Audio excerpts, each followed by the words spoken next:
Hello, good morning, children. Welcome back to the new session. Today, let us discuss the question answers of the lesson A Visit to Cambridge. Firstly, comprehension check. Which is the right sentence? Here we have MCQs. First one, Cambridge was my metaphor for England to the writer dash. Option first, Cambridge was a reputed university in England.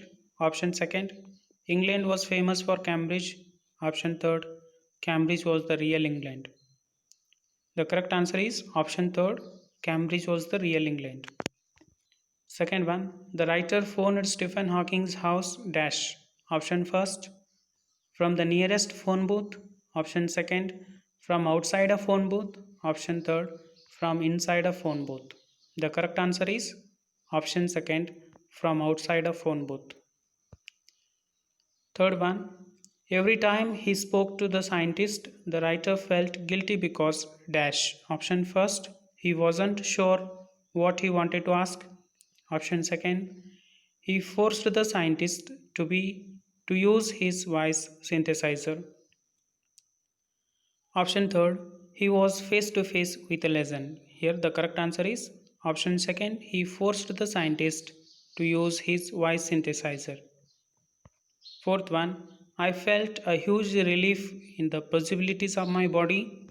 In the given context, the highlighted words refer to dash. Option first, shifting in the wheelchair, turning the wrist. Option second, standing up, walking. Option third, speaking, writing. The correct answer is option first, shifting in the wheelchair, turning the wrist. Next one, working with text.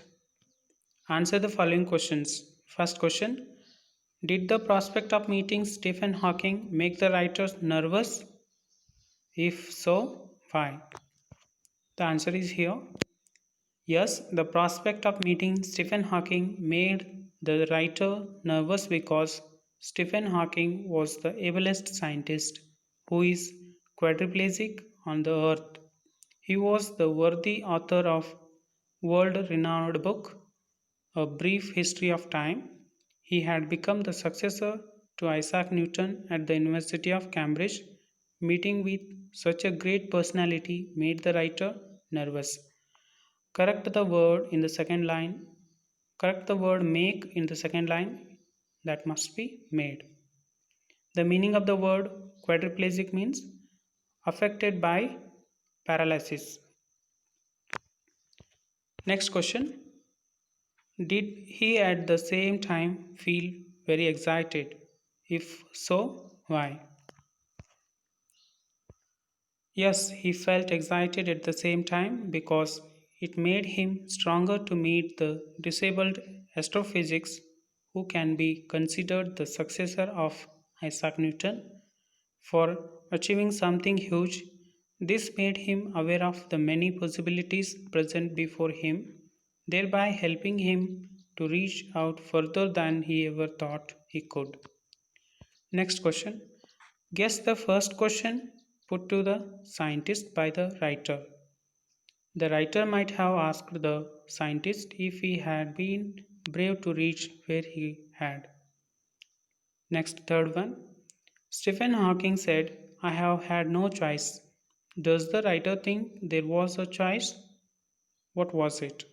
The writer thought that there was a choice. Stephen Hawking could have chosen to leave everything and be sad and depressed.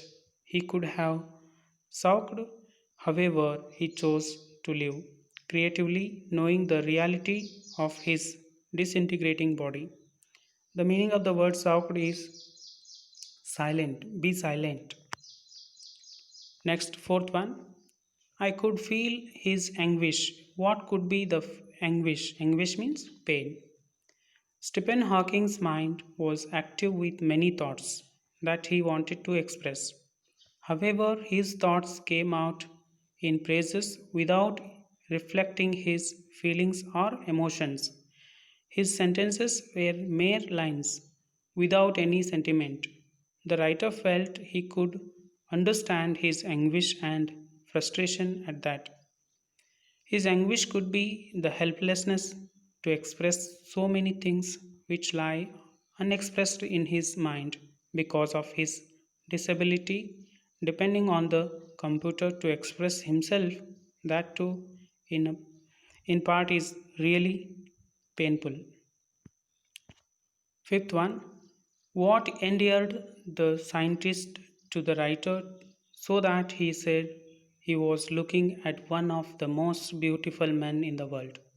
Endeared means to be liked, caused to be liked, right? The writer asked Stephen Hawking if he found it annoying that someone like him came and disturbed him in his work. To his query, the scientist replied, "Yes, frankly and honestly." Then he smiled, his one way smile, and this was what endeared him to the writer. The writer felt that he was looking at one of the most beautiful men in the world. Being disabled himself, the writer knew that it is the soul which matters the most, not the body, which it nothing but is an accessory. Next, last one. Read aloud the description of the beautiful man, which is the most beautiful sentence in the description. The sentence describing the inner glow of Hawking's personality, which makes his physical looks irrelevant, is probably one of the most beautiful description of beauty. These are the question answers of the lesson A Visit to Cambridge. Write these in your English notebook and we'll continue the exercise part in the next session. Thank you. Have a nice day.